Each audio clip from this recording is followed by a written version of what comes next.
All right, we're live. Patriots beat Sunday morning. Waking up with some coffee. Yeah, Usually sound we more get up, disappointed, Mike. huh? Hey, it's Sunday morning. We're Sound more competing with Phantom disappointed. Gourmet here. We're competing with the Phantom Gourmet here in the city of Boston. So you got to get up early on your Sunday, grab your coffee. I am live with 98.5 The Sports Hub's real Alex Barth on Twitter. Alex, how you doing on this Sunday morning? Good. I'm ready to go. It's a big couple days ahead. It's in terms of transactions, this is the busiest couple of days on the NFL calendar. Things are gonna start flying around here. So uh, kind of get everything ready today, and then the next couple of days will be a lot to keep track of. Yeah, it's good stuff. A year ago, we saw the Cam Newton news come down, and Yep. that was the craziest we've seen in a while. But let's start with some Patriots news that came out yesterday regarding rookie wide receiver Tyquan Thornton. ESPN's Jeremy Fowler reported that he underwent surgery on Monday on his broken clavicle. Looks like he'll miss 6 to 8 weeks roughly, but he's expected to be able to take the field again this season. Thoughts on Thornton's injury and kind of where that puts their receiver room going forward?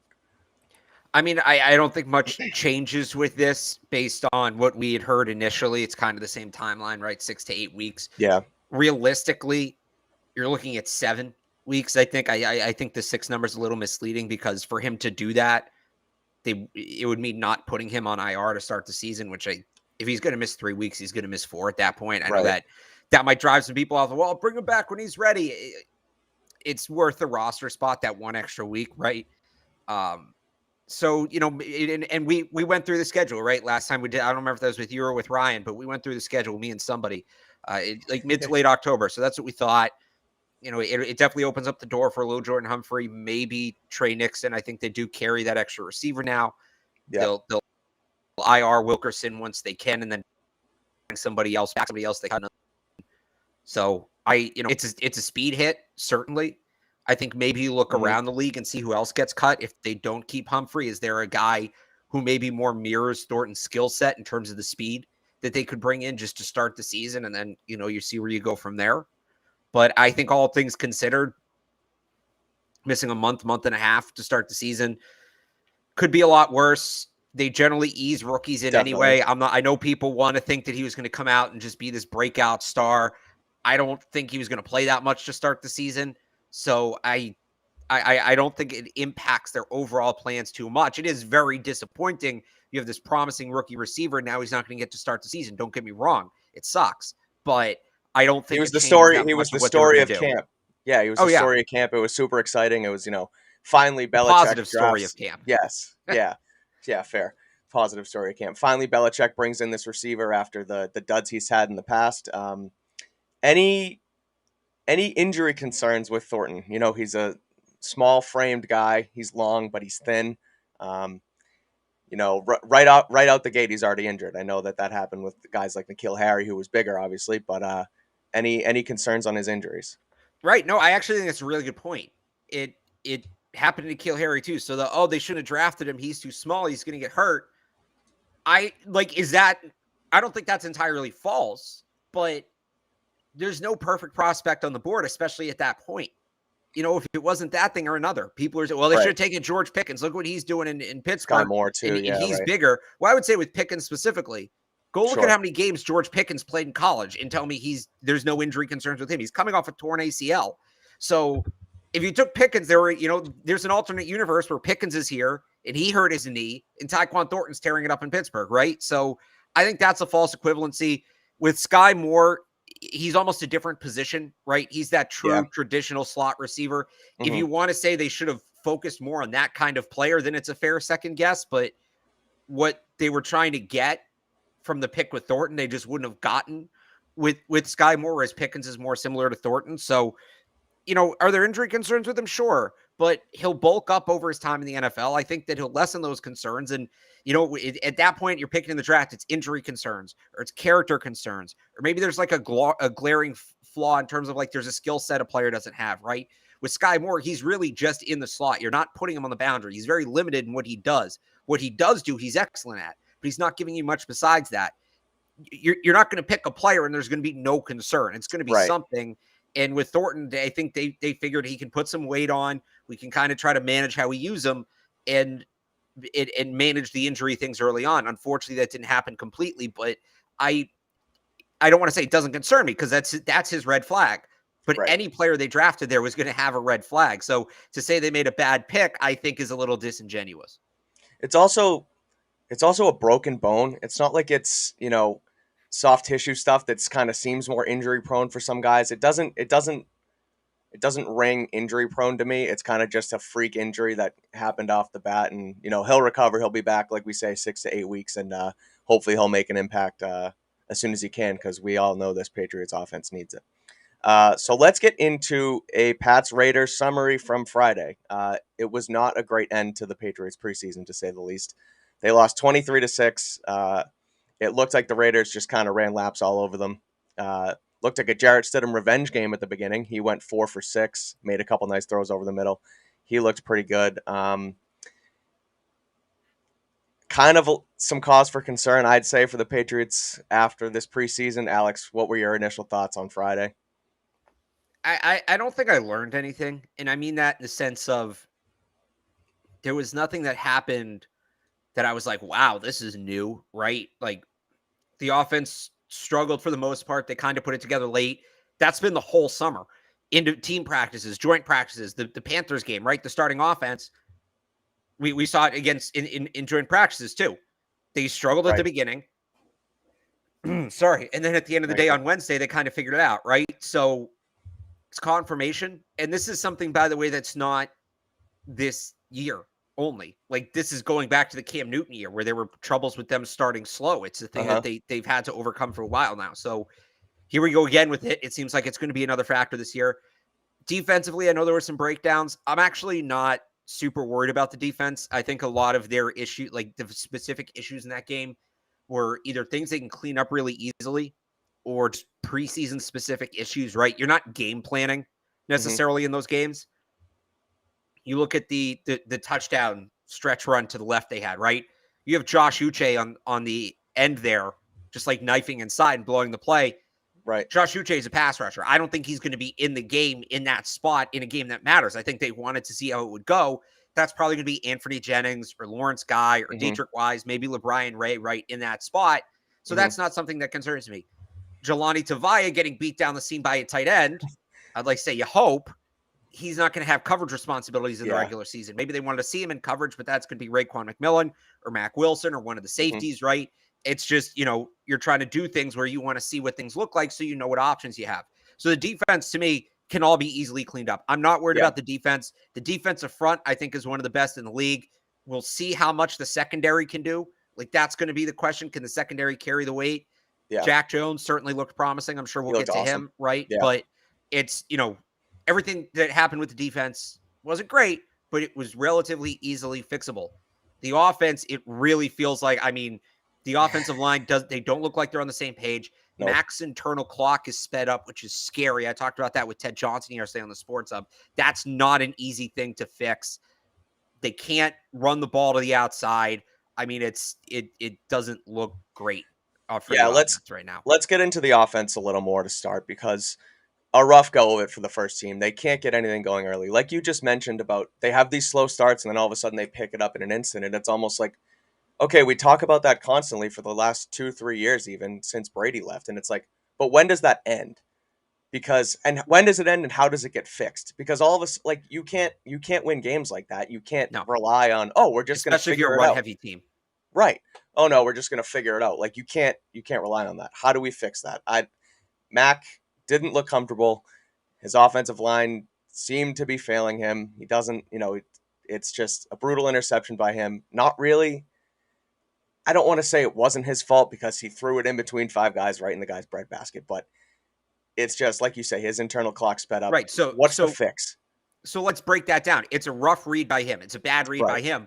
Why did he make a bad read? Because he didn't know how much time he had, right? Right. So for those who don't know what the internal clock is, and Mike, you might be able to explain it better than me because you actually played quarterback at a level beyond 6th grade Pop Warner. But to kind of explain it, basically, when a quarterback's sitting there in the pocket, right? You know, as a quarterback, based on what you have called, based on what the other team, what you suspect the other team has called, right? all right, I have 3 seconds to get rid of this ball. I have 4 seconds to get rid of this ball. It's a quick one. I have 2 seconds to get rid of this ball. And you see it, or I have 2 seconds to get rid of it, or, Right. peel out or step up or whatever, right? You kind of know how much time you're going to have. And you see, like, with the elite quarterbacks, it's almost like they know when a guy throws the ball, like, right when the rush is getting to him, and it's like, man, how did he see that rusher? He knew to get that away just in time. He probably didn't see him. It's probably he knew on tape, based on studying, how much time he had. Yep. He got rid of it. This is something Mac was really good with last year. It was something he was really good with at Alabama. His internal clock was on. Now, you can screw up a quarterback's internal clock when you start, because you might know, all right, we have this call against this look, 3 seconds. And if you have about 3 seconds most of the time, you're going to feel pretty comfortable with that. If you think you have 3 seconds and then suddenly you only have a second and a half, and it happens again and again, you're going to start to get a little jittery in the pocket. Exactly. And it messes everything up. Right. And I don't want to say this is I'm going to make this comparison. This is like if it keeps going. This is the worst case scenario down the road, right? This isn't what's happened right now. But you look at Josh Rosen. This is exactly what happened to Josh Rosen. I know people think Josh Rosen's a joke. He was a really promising prospect coming out of UCLA. And that Cardinals line they put him behind might have been the worst offensive line in the NFL in the last 10 years. It's in the top 5.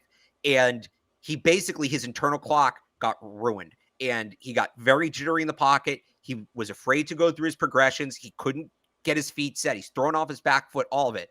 Rosen's one example. It's happened to a ton of quarterbacks. When I was on with Ted Johnson yesterday, he talked about it happened to Drew Bledsoe late in his career, right? When he went to Buffalo and then Dallas, that Dallas offensive line was putrid and Bledsoe got sped up. It's not impossible to overcome, but for a young quarterback, it's really not something you want to expose them to. So I don't think it's not beyond repair with Mac. I say that all and I want to reel it back in because I realize people will freak out hearing me say that. A couple bad preseason games, you can come back from that, but you still have to do it because you can see the early stages of it where when people say Mac looks uncomfortable in the pocket, he looks jittery, all this. This is why. It's not because Mac got worse or Mac is suddenly afraid to stand in the pocket.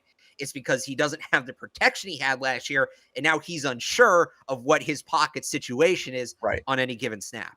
Right. And again, you're a quarterback. You might be able to explain it better than me, but that's my best. That's exactly what it is. And it's not when your internal clock gets sped up by different things. It's rarely, I guess, the quarterback's fault. It's more so with everything else around him because you watch the tape, you practice, you game plan, and once the offensive line kind of crumbles around you, and it's not what you expect it to be, that's when it continues to speed up. You get more like nervous and kind of antsy. What's going on around me, antsy, exactly. Yeah.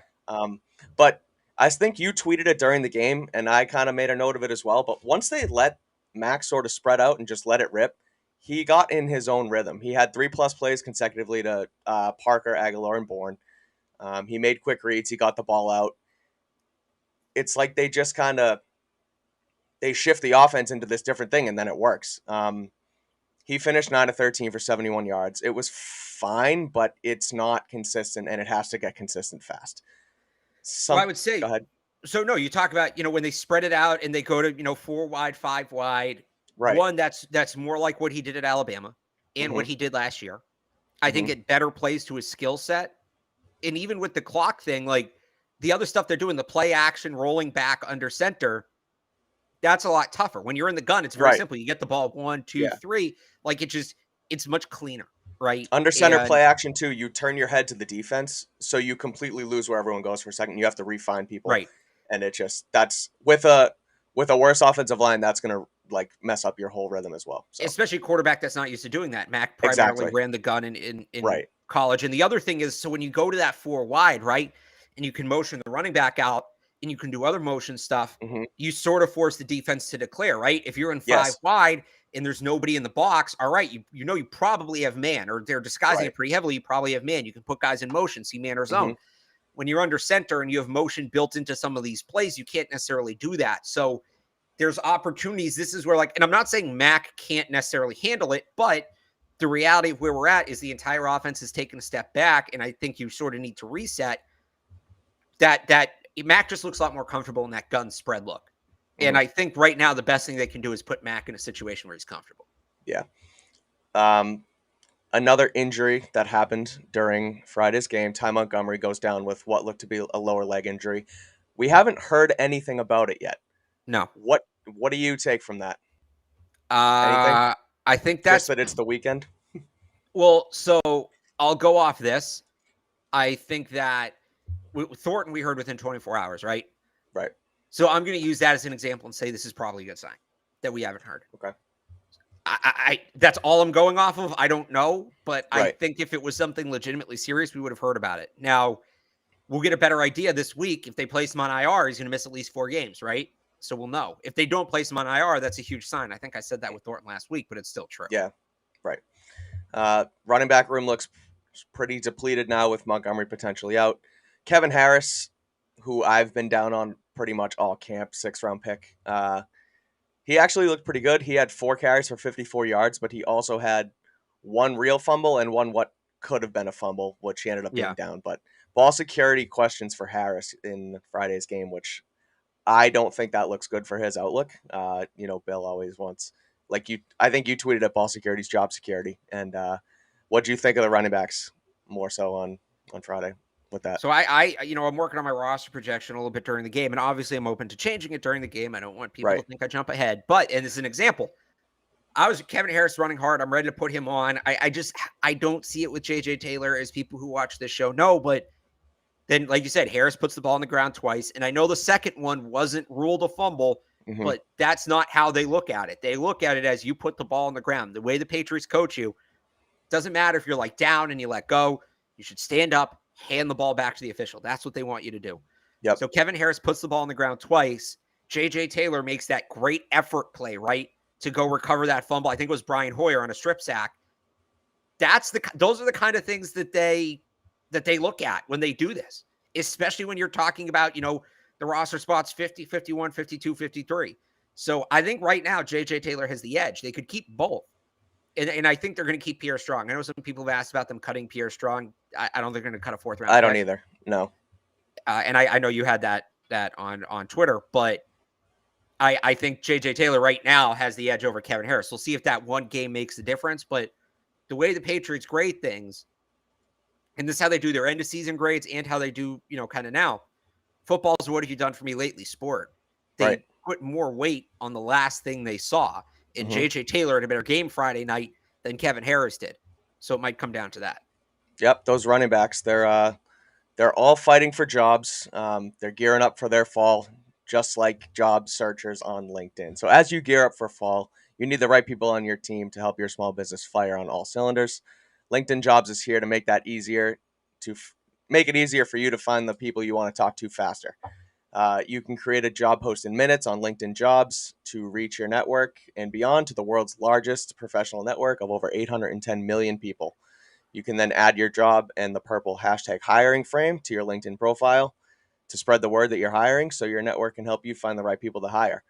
LinkedIn Jobs has simple tools like screening questions, which make it easier to focus on candidates with just the right skills and experience so you can quickly prioritize who you'd like to interview and hire. It's why small businesses rate LinkedIn Jobs number 1 in delivering quality hires versus leading competitors. LinkedIn Jobs helps you find the right candidates that you want to talk to faster. Did you know that every week, nearly 40 million job seekers visit LinkedIn? Post your job for free at linkedin.com/beat. That's linkedin.com/beat to post your job for free. Terms and conditions apply. Alrighty. Speaking of finding jobs, we will move into our final roster projections heading into Tuesday's cut down of at 4 p.m. Alex, you just want to go position by position here and kind of dice it up a little bit and see where you're at? Yeah, so this is how me and Evan used to do. We used to go through our respective roster projections and then yell at each other when we had something different. Perfect. Let's get it going then. We will start with quarterback. Think it's nice and easy. I tried to make it harder. I kept pushing the fact that Brian Hoyer could be expendable. My room is 3 quarterbacks: Mac Jones, Brian Hoyer, and Bailey Zappi. I tried to tout the emergence of Bailey Zappi, like I said, as a way to kind of squeeze Hoyer out of the frame, but it's not going to happen. He threw his 3rd interception in 3 games on Friday night. He looks like he would not be a guy who can kind of plug and play on an NFL Sunday if Mac Jones got hurt. What do you think of the quarterback room? The other thing, I mean, even beyond that, Brian Hoyer's contract isn't one they can easily cut. Right. It's Exactly. not, last year he had like 500,000 guaranteed money. It was a 1-year deal. This year it's a 2-year deal. The dead cap hits over $1 million if they cut him. He's here. Right. You can revisit it next year, but he's here. Right. They're keeping 3 quarterbacks. And everyone always talks about, let's hire Brian Hoyer as the quarterbacks coach and let's clear up a roster spot and he'll just coach. But coaches get paid less, they work more. And they can't be around the players as much. They can't be around them as much. I don't think Brian Hoyer wants to coach. I think he wants to play. He makes more money that way. He doesn't have to be in the building as much. He can be a mentor without coaching responsibilities. So he kind of has it made as the backup quarterback here, if we're being honest. And he's on whatever year this is. If he plays, I think it's at least 6 games this year, he hits like the highest level of NFL pension. So okay, this is a big year for him. The other thing is, even if you want to do that, say, cut him and then re-sign him as the quarterback's coach, you still got to deal with the contract implications. Exactly. When players retire, you still deal with the contract implications. So he's here. He's here this year. Yeah, Hoyer's not going to be a coach. Quarterback room, simple. Running back room, less simple, especially with the injury to Ty Montgomery. I have, and this is all going to depend on what they end up doing with Montgomery, but right now I have him out depending on where his injury sits. So if he's out, I have 4 backs. So you think they would cut him because of the injury? Or, I mean, would it be a season-ending IR type thing if he goes right on IR? Okay, so you think that was bad enough that it could be? I don't think it was season-ending. I don't think it was that bad. I think we would have heard by now. Did he walk off the field, though? Or did he get helped off and then carted out? Because walked to the sideline, carted from the sideline. Okay.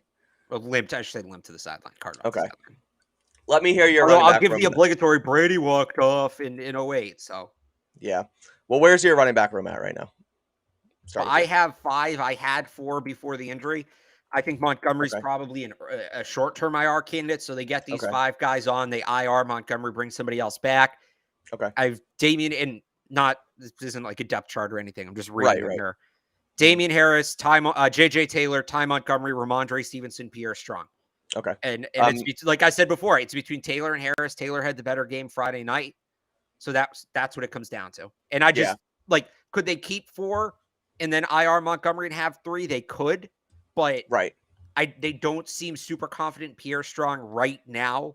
Just he got the slow start to camp and all that. So if you do that, well, now you essentially have 2 backs, which is not enough. Which is not, and then maybe they bring back Kevin Harris, but that's still, or JJ Taylor, but it's not enough, right? So I think they do have to roll with 5. And I will use this excuse to take a little victory lap on the people who during the draft, when I said I liked the Pierre Strong pick, they have enough running backs. Why are they taking 2? Bill wants all running backs. And I told you it's not enough because the way that position works, you're not going to have enough depth. Here we go. Yep, James White retires. Ty Montgomery gets hurt. Yeah, exactly. They only need 1 running back, Mike. It's fantasy football, not real football. Yeah. And I agree. But that last spot between Taylor and Harris, I think Taylor won it on Friday. Kevin Harris coughing up the ball a little bit. JJ Taylor, like you said, makes that effort play, which it's what have you done for me lately type league. They see that kind of stuff on tape. They see it during game. I think JJ Taylor won it over Kevin Harris. Someone who, like you say, they could bring back, but I was not that very impressed with Kevin Harris this preseason. I was and I wasn't. I was impressed in the sense that he looks healthier than I thought he would coming off that back injury. Mm-hmm. But yeah, he put the ball on the ground twice. That is what it is. Right. Okay. Wide receiver. 6 guys. Yep. Devontae Parker, Jacoby Myers, Nelson Aguilar. Yep. Kendrick Bourne. Wait, sorry. Who was yours? Who are your running backs? Sorry. Did you say yours? Running backs. Running backs. I have Harris, Stevenson, Strong, Taylor, and Ty Montgomery, depending on the injury. So Taylor same 5 as me. Yes, exactly. Okay. Taylor beats out Harris for the last spot. Yeah. Okay. Taylor beats out Harris for the last spot. Yeah. Wide receivers. Yep. Parker, Myers. Yep. Aguilar. Yep. Bourne. Yep. Tyquan. Yep. Lil Jordan Humphrey. LJ. Yep. Is my last guy. I'll go horns down just because, even though we'll talk about the horns later. Fair. But yeah, I think. Go ahead. No, it's another position where the injury changed it. I think they would have been fine with 5. I think they could have gotten by with 5, but Thornton's Yeah, probably going to get put on IR to start right. the season. Little Jordan Humphrey will give you some special team snaps as well. I think that sneaks him on. He's beat out Trey Nixon. Yep, Maybe totally. Christian Wilkerson could have made a run if he didn't get hurt. That injury is unfortunate, but Yeah, it's the reality of it. I think it's Humphrey. yeah, I agree. He basically just didn't need to mess up on Friday, and he didn't. He only had 2 catches for 7 yards, but I think he brings a lot more to the table than some of the other guys. Trey Nixon led them in receiving, I think, for the preseason, but he kind of panned off towards the end, and I think LJ just stayed more consistent. I also saw that, and I saw this originally from Phil Perry from NBC Sports Boston, but if they could use Humphrey in like a tight end flex more type role, Right. bigger body, keep him in line a little bit, even flex off the side. I think they tested that out a little bit on Friday. He was inside a little bit more. So I think that, his versatility just helps him make the team. But yeah, I think that those are going to be their 6 to start. Thornton goes to IR and then maybe bring someone back like a Nixon or depending on Wilkerson's injury. Yeah. Yeah. Something like that. Yeah. All right. Wide receivers were the same so far. Yep. Let's go to tight end. I have Hunter Henry and Johnny Smith, and that's it. Yep. What about you? Same. And Same like you thing? said, Okay. LJ can give you some of those snaps. I think too, Matt Sokol Yeah. or Devin Asiasi, they can probably Mm-hmm. get, or even Jalen Weidermeyer is an interesting prospect, right? Right. They can probably get one of those guys, at least one, if not multiple, on the practice squad. If they Mm-hmm. feel they need a third tight end, like this is where the practice squad elevation rules change, right? Right. You can elevate a third tight end, and if the matchup dictates and you want a third tight end for the game, you can bring Mm-hmm. them up. For the most part, when they use a third tight end, it's a blocking thing.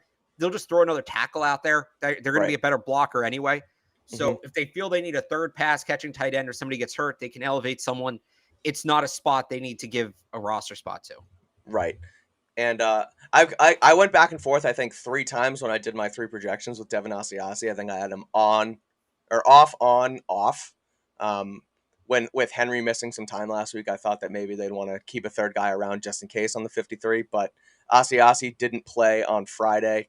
I think he might kind of be a little bit banged up as well. So like we said before, Humphrey kind of being able to mend the fence between the wide receiver tight end room makes Right. Asiasi ultimately expendable. So 2 tight ends there. I also Jonnu Smith, I think, is going to have a much better year this year than he did last year. I think they're gonna use him more. They're gonna use him more to his strengths. And after a complete dud of a 2021, I'm really excited to see what he does because he was solid in Tennessee and he can kind of make a difference here too. Yeah. I think, I don't know that he's going to play up to the contract the way people want him to, No, but I think he'll be right. better. Yeah, definitely. All right, let's move to the offensive line. I have 9 guys. What about 9. you? Yes. It's 7. 7, okay. So I they have usually keep 8 or 9. Sure. But with the practice squad elevation rules, they usually only dress 7. So keep the guys you're going Right. to dress, and if you feel you need an extra one for a certain game, you can bring them up. So, That's all fair. right, we have the starting 5, right? Yes. Andrews, Brown, Strange, and when to win. Right. I'm guessing James Ferentz. Ferentz. And then I have Kajust as the extra tackle. I think he was better than Huron and better than Yasir Durant overall this summer. So and then that's my 7. And then you'd probably see Huron if he makes it through, or Cody Russi, or Yasir Durant, or Arlington Hambright. Probably multiple guys on the practice squad who could be promoted when needed. Correct. I had the starting 5, and then I also have Ferentz, Russi, Huron, and Kajust. So I have four swing guys on the back end. I think that with the injury / like dud type performances from Wynn and Trent Brown, I know Trent Brown's going to be fine, but keeping multiple guys around just to kind of be able to plug and play and move guys around the line on Wenu can go both ways. I just think that having more is better than less at that position. Wait. So that's why I kept 9. Yeah. You think having more versatility means you have to keep more players? Not necessarily, but I just think they like these guys. Someone like Cody Russi kind of came on strong over the last couple weeks too. I think he showed that he's maybe deserving of a spot. and I don't know. I just think I like all those 9 guys, so that's where I had it. I mean, that's you're gonna be real thin on defense, but all right. I think they're look, and 7's low, and I do a lot Right. of what I do based on what they do historically, and I'm Right. breaking that trend here. Yeah. You know, if you gave me 7.5, I honestly might take the over. I Right. think that with the practice squad elevation and none of the depth guys outside of Cajusa stood out. At the end of the day, I would have loved to keep 8. I didn't think an 8th guy really earned a roster spot. That's fair. And there's a nice okay, that makes sense. Okay, yeah, that's where I had it. I had 9, so we'll continue on. We'll agree to disagree at that position. I guess we're not yelling as much as you and Evan, but we're definitely disagreeing on the offensive line. D line. I'll let you go first here. Okay, so here's the thing: do you do edge or no? No, I have D line linebackers. Thank you. Yeah, thank you. Yeah, it's not a real position. I get using it for the draft because some guys might be an outside linebacker in one scheme and a defensive end in the other, but we know what scheme this is. We know what scheme. So defensive linemen, I have, let me do 3, 4, 5, I have 6. I have 6 defensive linemen. How many do you have? I have 5. Okay. Who are, so I have Barmore, yep. Carl Davis, Devon Godshaw, Lawrence Guy, LeBrian Ray, Dietrich Wise. Okay. And then a reminder, Daniel Aquale is suspended, so he doesn't count, but they don't have to cut him. Right. My 5 are Wise, Godshaw, Guy, Barmore, LeBrian Ray. I don't have Carl Davis. So you ended up cutting Henry Anderson.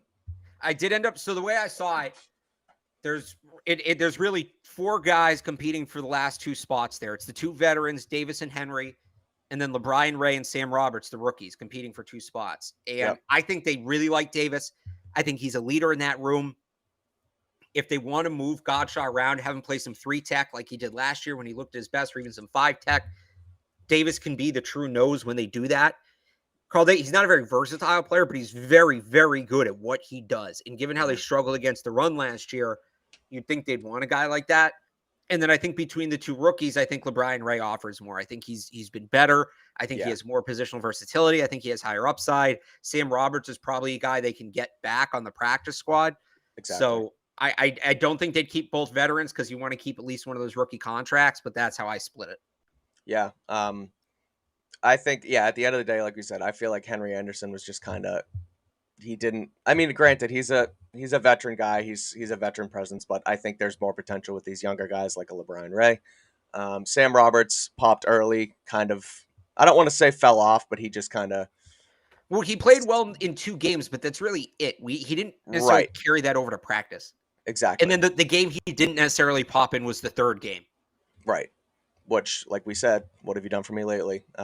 Right. So that's those are our D lines.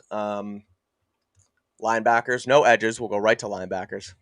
I have 6 guys.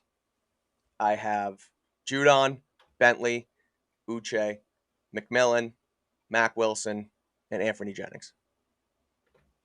I have Bentley, Jennings, Judon, McMillan, Tavai, Uche, Wilson. You went Tavai, huh? You're listening to Bill. But all right, so first off, with the projections like the mock drafts, it's not what I would do. It's me trying to guess what they would do. I would not keep Jelani Tavai. Right. Bill has told us. They never tell us anything. Bill straight up told us Jelani Tavai is going to make the team and be a big part of what they do. Why are you just ignoring him? But he's not going to stand up there and say, like, yeah, we're probably going to cut Jelani Tavai. He's probably not going to make this squad. He was asked a month ago about the linebackers. He brought Jelani Tavai up unprompted. But he still has to. He's not going to sit here and say, yeah, these guys aren't going to be around. He's not going to say, Mike, oh, well, we don't have. He was asked about unprompted. He's the one who brought it up. They didn't say, what do you think of Jelani Tavai? They said, what do you think of your linebacker room? And he said, Jelani Tavai is going to make a difference. He told you. This is like when you're taking a test in school and the teacher accidentally leaves one of the answers up on the board. He's just not that good. I don't disagree. But like I don't disagree. But so I think they're gonna go into this and they're gonna look at it and they're gonna try and find their projections over these next couple of days. And even if Bill's like, oh no, blah, blah, blah, whatever, I don't think they're gonna find the spot for him. He hasn't really shown anything. He's slow. He is slow. He has They rocks in his cleats. he's a big downhill linebacker, which they like. But they're Bill also said he's become a vocal leader in that room, which is something they care about tremendously. He's a Matt Patricia draft pick, second round, 2020. Patricia took him in the top 50. He's making the team. He's making the, like, again, I'm not going to sit here and argue that he should, but right. He's made. Bill told us he's making the team. I don't get why. Like, they never tell us anything.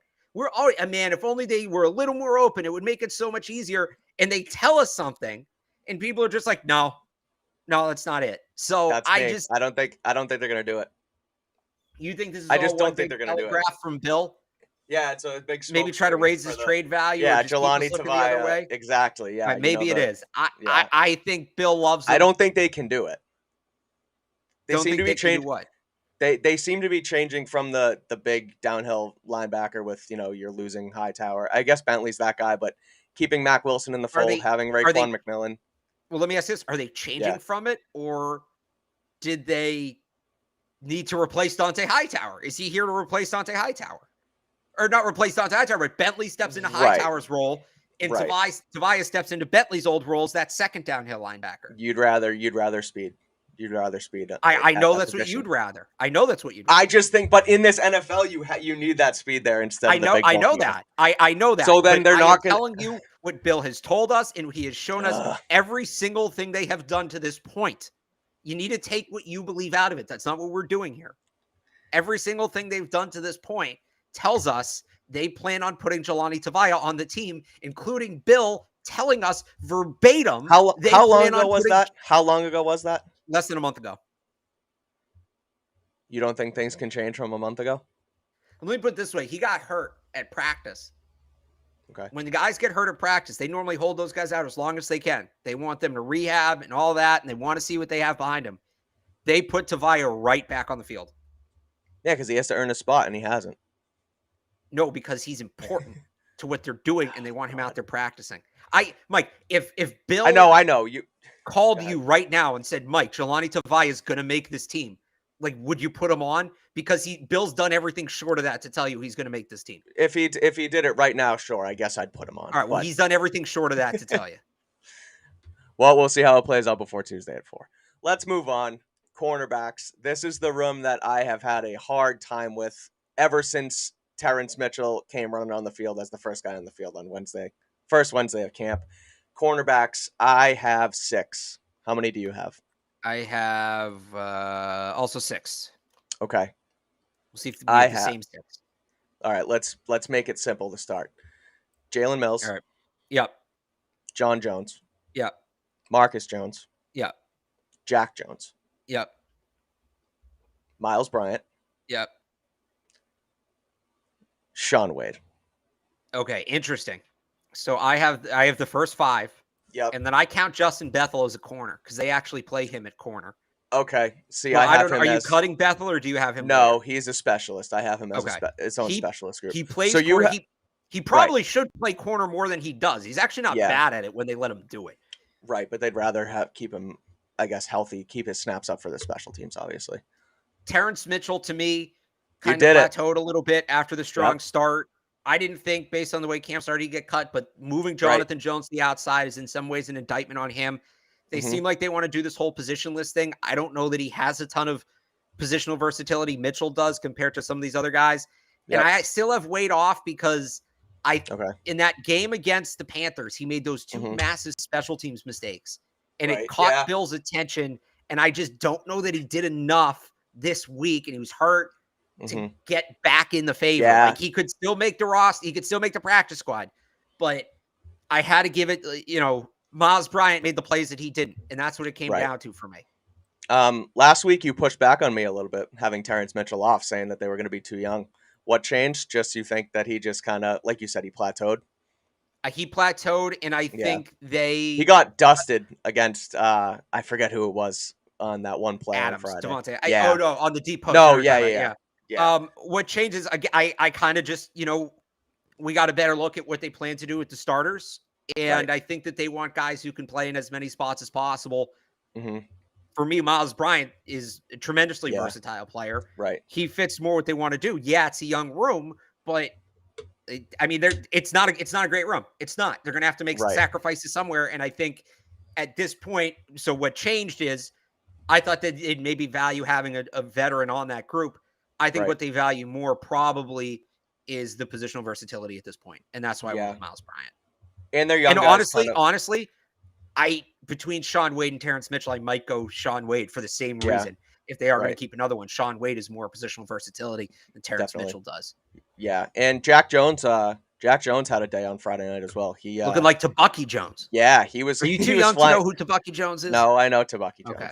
Jones. Well, you know who Yeah. he is, but to know like how No, he played, Yeah. it's like a big thumping safety, and he wore 34 Exactly. for the Patriots. So Right. Yeah. Yeah. Jack Jones kind of he flew around on Friday. He made a couple plus plays that I think that if they didn't think that these younger guys had more potential and they could rely on them a little bit more, then I think they would have kept Terrence Mitchell around. But I think that they showed enough to make him expendable at the end of the day. Same with Miles Bryant. Miles Bryant popped a little bit more. He looked solid. He looked dependable. Hopefully he doesn't play the same way he played against Buffalo on their playoff game up in Buffalo. But anyway, let's go. I think that makes sense for corners. Let's go to safety. My favorite room on the Patriots. I think yeah, their this is probably their safeties. best position group. Yeah. I have 5. But so let's I have table 5. this We have for the a same second. group. I mean, there's only like 6 safeties on the roster. Right. But you didn't don't keep. have a specialists group. No, I do. I just don't put Okay. Bethel in it Okay. because I think he's a corner. Okay. Like Got I it. used to put Brandon. I didn't put Brandon Bolden in specialist. I put him in running back when he was That's here. true. Okay. So Safeties. McCourty. you didn't keep Hawkins, right? No. All right. So we have the same group. Yeah, it's Okay, McCourty, yeah. Peppers, Phillips, Duggar, and Bledsoe. Bledsoe. Yes. Bledsoe was probably my last guy on the roster. Okay, so I want to do that later. Hang on, because when I do I don't know if you've seen my roster projections. I do a thing where I do it like the March Madness bubble. I do the first 3 on, first 3 off. So I want to get into that. But yeah, I know some people don't necessarily see it with Bledsoe. He kind of popped at the beginning of camp and fade a little bit. Yeah. He's going to play special teams. Right. I think they like his upside. I don't think they want to risk exposing him. And I'll tell you, they really like him. I'll tell you that right now. I think they really like him. It sounds a little informed, Alex Barth. There's a lot that he does that I think they would really like. So yeah, no, I agree. He looked good. I think that he's a guy that they want to keep around. I think that again, this safety room. That sounds a little informed, Mike. Yeah. Oh yeah, me and all my sources in this industry. But Jabril Peppers, I think they're gonna keep him. I think he has value. That's kind of not anything like he didn't really show it. It's just kind of like, oh, Jabril Peppers is going to make this team because he's Jabril Peppers. Yeah, no, I am. And, the one play he has from the preseason now is the helmet to helmet. Right, so yeah. I have him on. I hope he makes the team. I hope the reason he wasn't playing, well, I don't want to say I hope the reason he wasn't playing is he's hurt because I want him to be hurt. Right. But, like, you'd like to think, maybe he's still rehabbing that versus maybe they just didn't want to put him on the field because they didn't think he had it. Yeah. I think he has tremendous upside here, but yeah, I am starting to want I wouldn't. Could that be a surprise cut? I think that. Yeah, exactly. Is it? It's kind of an oxymoron to say I wouldn't be surprised if he's the surprise cut, but right. Yeah. Yeah, I agree with that. He, like I said, it's kind of just Jabril Peppers. I feel like he's just going to make the team. He's a guy who, he could be that surprise cut. Right. All right. The last group, it's the most Patriots group, and it's the specialists. Yep. I have 7, which includes Justin Bethel, Bailey, Folk, Cardona, Slater. Yep. Bethel, Cody Davis. Yep. Brendan Schooler. Yep. I finally put Brendan Schooler on. I had him off last week. I got some heat for that. You can't deny it anymore. And by the way, I am so people know, I am very picky with putting the players of camp on my roster projection. Yeah. Except Gunner, I had on right away. Gunner, I had on, I think after the spring. And I will remind people this as much as I can. Evan Lazar at the time said Future All-Pro Gunnar Olszewski. Not only did Evan say he didn't belong on an NFL roster, Evan said he didn't belong in an NFL camp, and he's now an All-Pro. So I will remind people of that as long as I can. But like Quinn Nordine, never put Quinn Nordine on. Didn't see it. Trey Nixon last year, I know he made the push. Christian Wilkerson, didn't put either of them on. Like I am, when it comes to the it players at camp, I am somebody who very much waits. Schooler's legit. Yeah. Schooler, I think, is on. He's made too many plays at this point. I don't buy you put him on and take Cody Davis off. They do separate things. I think people just look at special teamers as, special teamers. It's different positions. There's gunners, there's protectors, there's this and that. Yeah. Totally. I don't think Davis's roster spot is as up in the air as people think it is. No. But yeah, Schooler's done enough to this point. He's on. Yeah, he'll make it. He's playing their like punt protector position on the punt team, personal protector, and I know that they never show it. I know that they very, very seldom run a fake punt. But the day that they snap the ball to Brendan Schooler and he runs it up the middle on a 4th and short is the day that I can't wait to see as a Patriots fan. Well, he's a converted receiver. He was a receiver in college first, and then he transitioned to safety. So he's somebody who can. I wouldn't be surprised if they ever need an emergency kick returner if they put him back there. Yeah.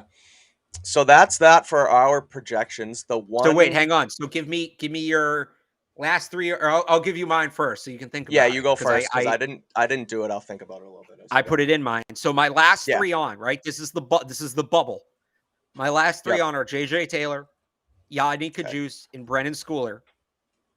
And my first 3, like the guys, if you could expand the roster to 56, would be Terrence Mitchell, Kevin Harris, and Sam Roberts. That's my roster bubble. Okay. I would agree with Harris, and I would agree with Terrence Mitchell, obviously.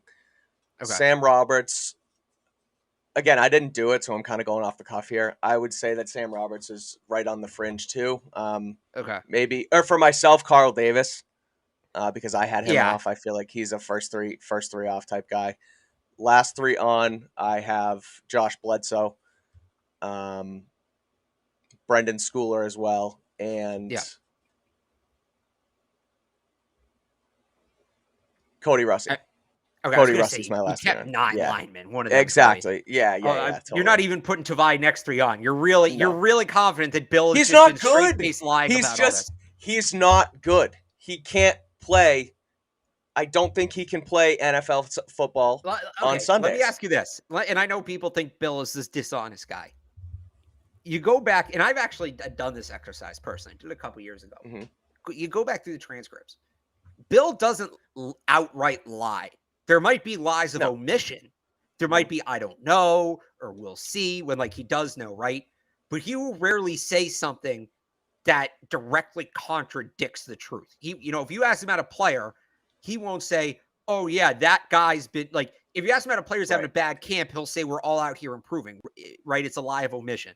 Right. He wouldn't say something like Jelani Tavai is going to be a big part of what we do and then cut. Like, that's just not how he operates. I just don't get, like, I get it in the sense that I know you see what you're seeing on the field. I see it too, but they are telling us, they are showing us this guy is going to play, and you're just la la la la la la. Like, that's not going to do anything. It's just a bad football decision.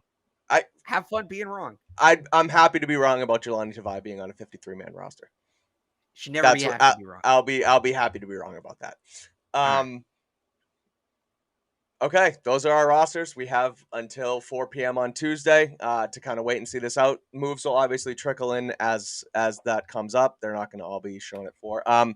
Talking about, I guess this is just kind of a quick thing from last year, but talking about Bill and how he kind of foreshadows what's happening. Last year, all throughout camp, he talked about Cam Newton's our quarterback.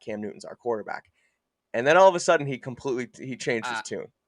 So, but something happened, right? Remember, Cam Newton went to, was it Georgia? Where he went to the doctor's appointment. Didn't get the approval. Mac Jones has the practice. That's what I was calling it. The practice. Mac Jones has the practice against the Giants where he tore him up. And after that, yes, Bill's tone changed after that. So if Jelani Tavai did something that hurt the team, And Like then not Bill being started good at football? What about like not talking. being good at Okay, football? but Bill's still being asked about Jelani Tavia and still speaking positively about him. The tone and change isn't there. But then I he's don't think not Bill gonna. lied about Cam Newton. I think it was the truth in that moment, and the reality changed. Okay, but he touts Tavia. He's then asked about him after that, and he's not gonna just be like, "Oh yeah, he hasn't been doing well," and like Oh no, he he's gonna totally would. He he's totally gonna. would. We're gonna wait So and I'm see. trying to find here. The last time Bill was asked about Jelani Tavia Yeah. was August 23rd. So he made those comments on August 2nd. This is 20 days later. What have you seen from Jelani Tavia? Bill, yeah, Jelani's done a good job. He came in last year and picked things up quickly. He's a smart kid, really good football player, and can do a lot of different roles on the line, end of the line, third down, kicking game. He does a lot of things. Did that in Detroit, did some of that in college. He was able to pick that up. Of course, this year it's different for him being here in the offseason program, being here from the start of training camp. He's really developed a leadership role on the team, really good communicator. He's done a good job for us. Versatility, communicator, leader. They don't cut those guys. They don't. They did it with Lawyer Malloy once. And Jelani Tavia's contract is not Lawyer Malloy's contract. No. He's just not good. I'm not disagreeing with you. I know. I'm not. I know. But, I know. again, Bill is slapping you in the face with this. I know. And you're just ignoring it. I know. It's All right. pouring rain outside, and you're It sitting is. there at the beach like, oh, what a beautiful day. It's sunny. Well, we're gonna have to wait and see how that plays out. Again, we've done far too much Jelani Tavia talk for one sitting here, but that's gonna be kind of the linchpin of this roster, I think, because Well, but here's the thing. I think the defense overall is going to be good. I really do. Right. I like their defense. I'm not worried this about their goofy defense. thing that Yeah. happens. People have compared him to Jordan Devy, but and maybe there's an app comparison there. I think overall the defense is going to be good. I'm not worried. I say this all kind of tongue in cheek. Jelani Tavia or no, I think the defense is going to make some plays this year. Right, exactly. All right, so that's it for our roster projections. Let's jump in quickly to let's change the background up here a little bit as I produce this show. Boston Sports Minute. Do you want to do that or the college football one first? Well, we're gonna do it all in one. We're gonna do a college football / Boston Sports Minute. Week 0 of college football started yesterday. There was a big Big Ten college game. football. That's a football. That's a Patriots beat thing. Yeah, but it's still it's outside of Patriots. It's college football. Nah, I got you. It's football though. It's football. Boston Sports Minute. It's not football. All right, fine. College football minute. Week 0 started yesterday. Big Ten game out in Dublin.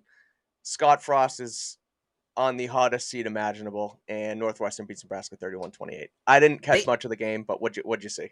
Oh, it was a great game. It was good. It was back. It was like college football's back, baby. It was back and forth. It was stupid. Scott Frost got asked after the game if he thinks he should step down, which is a fantastic question. He's 5-30 in one-score games with 9 losses in a row in one-score games. Unbelievable. That was a really fun game to watch. A great, entree or entry into the college football season. Yeah. I will say that. So, Mike, I think, do I have to get my playoff teams now, or can I wait until week 1? And it's no week 0 teams. So obviously I'm not, I thought Nebraska maybe until yesterday, Desmond Howard put Nebraska winning the Big Ten West or North or whatever it is. Let's do it. Okay. Well, so here's the thing. This isn't my take. I'm going to workshop this with you on the air. This isn't hammered in yet because I hate half of this take. I really do. But I think these might be the playoff teams. Alabama's going to win the national championship. They're out for blood. Saban called last year a bridge year. They got, 2 of the top Heisman candidates on their roster, Bryce Young and Will Anderson. That team's going to be a wagon. They're going to win the Natty. That's not easy. A workshop. I'll tell you that right now. Nope. Ohio State also has a tremendous roster this year. Love what Ohio State's doing. So that's your national championship right there. Sure. Here's where I start to get a little more shaky, right? People like Clemson, Georgia's the defending national championships. Oklahoma's a traditional powerhouse. Clemson, to me, big chance for a down year. Don't love what Clemson has this year. Yeah. Oklahoma lost a ton of talent. They lost in the transfer portal. They lost their head coach. Georgia, they lost so much. I know they still have talent on defense, but they lost a ton. All right. You're the college football guy over me. I know it here and there, sort of bandwagon. Who is Georgia's quarterback now? It's still Stetson Bennett, isn't it? Is he still there? I think he has the COVID year. Okay. Am I wrong? I thought don't it was know. still That's Stetson what I Bennett. didn't know if Bennett was still there. No, he's still there. Okay. Okay. Okay. But Stetson Bennett, they didn't win the Natty last year because of Stetson Bennett. No, that's what I'm saying. I don't trust him to get them back there. Anyway, continue. Sorry to cut you off. All right. All right. So here's where I start feeling uncomfortable with it. Third seed in the college football playoff. Mm-hmm. USC. Yes. They added yes. a ton of talent transfer portal. Lincoln Riley's Yep. there. They've got a real quarterback. The Caleb Pac-12 is Williams. kind of down. I know people like Oregon this year. I think USC can do it. I really do.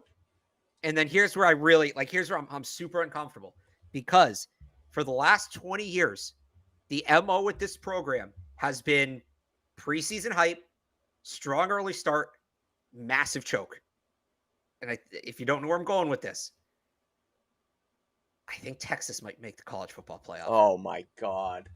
They have so much talent on that roster. I'm like, I went through and counted it, including like underclass. So not this. Who's going to start at quarterback for Texas? Quinn Ewers. He is? Okay. Not should. Going like beyond this year's draft, like just overall. They have 18 projected first round picks starting for them. They have an NFL roster. And I'm not the biggest Steve Sarkisian guy, but he's not a horrible coach. No, he's good. Like, let me put it this way. And look, I say this knowing full well Texas is going to start 3-0. They might even beat Bama. Right. And then they'll choke it away. And then they'll lose to like Iowa State and TCU in back-to-back weeks, right? Or Texas Tech or Kansas again. But man, if Texas can't do it this year, they're never going to do it. They are never. Let me. I got to pull up the Texas depth chart here. Yeah, let's see it. Okay. What do you think? As you pull that up, what do you think of Oklahoma with Venables and Dylan Gabriel there? What do you think of that team? I step back. Yeah, step back. I just don't think. I think obviously, I think Texas is better. I think Baylor's better this year. I like kind of the roster they have. And there's a third Oklahoma State too. I like Oklahoma State. I think they finished last year strong. They didn't lose a ton. Yeah. They'll be competitive in every game they're in. Like, they're not going to be bad, but it's a pretty big rebuilding year for them. Remember, they lost a ton of players in the transfer portal. So, like, I'm not sure there. I just think, man, with Texas, Xavier Worthy, first round pick. I don't know if people are familiar with Xavier Worthy. Savion Red, future. I don't know how much he's going to play this year. Future first round pick. They got Jaleel Billingsley from Alabama, who I absolutely love. Think of like a 6'3". He's like a bigger, slightly slower Tyreek Hill. I mean, he runs routes like Tyreek Hill, but he's like 6'3", 6'4". Love him. Bijan Robinson's going to be a first-round running back. Yeah. Quinn Ewers, a generational prospect. And then on defense, Demario Overshown is going to be my Patriots draft crush this year. I'll tell you that right now. They've got a couple 5-star corners. I mean, they're loaded. Yeah, if they don't do it this year, they're not going to do it. I'll tell you that right now. And to address the other thing I left out there, all right, so tentatively, and I still deserve the right to change this, tentatively, Bama, Ohio State, Texas, USC. So I got 4 conferences there, although really it's 2 SEC schools and 2 Big Ten schools, right? Right. The ACC, I don't see it in the ACC this year. I don't. Me either. Sam Hartman getting hurt kills Wake Forest. DJ Uiagalelei looked lost last year, and Clemson just lost Brett Venables, who has been their defensive coordinator for a long time and a big part of their success. I'm sorry, Mike, I don't see it with Kadon Slovis and Pitt, and they lost. I was just gonna say they're ranked 17 in the preseason rankings. They lost what's his name, the wide Captain receiver. Slovis. They have Addison's at USC now. They lost Jordan Addison. Yep, I don't see it with Pitt. Honestly, I think BC should win the ACC. I love Phil Dracovic. I think love Flowers BC is this year. fantastic. They got a good defense. But BC's win total over under 6.5. Over. I took the over. We're taking the over. I don't see it in the ACC this year. I don't. I really don't. Either. So yeah, there's your college football. So yeah, I'm gonna go with Bama, Ohio State, USC, and I guess Georgia. Like, Georgia's that's not a bad pick. Like, I think it's not. I think it's I'm the trying easy to get. pick. I think I'm trying to be different and pick, SC and Texas. Also, because if we and look, I think Alabama and Ohio State would be 1 and 2, so it wouldn't work out this way. But if we somehow got an SC Texas playoff game. And I don't know if the Rose Bowl is a playoff game this year. I actually think it is. Oh man, Texas USC in the Rose Bowl. That would be if you're of a certain age and you hear Texas USC Rose Bowl, you just get chills a little bit, right? If they play the Natty there, video game comes back next year. Is the Rose Bowl a playoff game? Hang on. Think about the sidelines at that place too. Leinart, Vince Young, Reggie Bush, they're all gonna be there. Oh, they would all be back there. Oh my it would God, be, yeah. In their it would be so good, Mike. Yeah. Hang on. We got gotta to speak this into existence. Cotton. Oh, wait. Yes, the Rose Bowl. It's the Oh, no, that's last year. No, that's what are we? 22-23? 22-23. It's the Fiesta Bowl and the Peach Bowl. Still, USC, Texas, semifinal. Natty. That would, well, one of them would have. Natty I think they're going to be 3 and 4. But like if they meet in the playoff in any way, that would be something, Mike. That would I don't care if it's New Year's Eve. I will be locked inside watching that game. Yeah. You don't know. USC could be the 2 seed. Yeah, but then that involves OSU going down to 4, and I don't see that. So, but maybe a guy can dream. Well, it's tricky. Alabama plays Texas this year.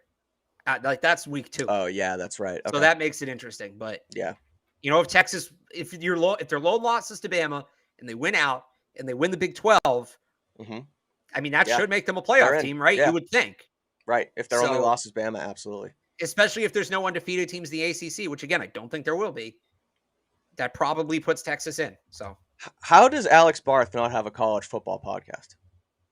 Dude, I've been trying to make one for a while. It's tough. It's New England, and this is Barth's MO. Yeah. So that's that. Meanwhile, none of those 4 teams will. Bama will, but the other 3 teams won't make it. Now watch.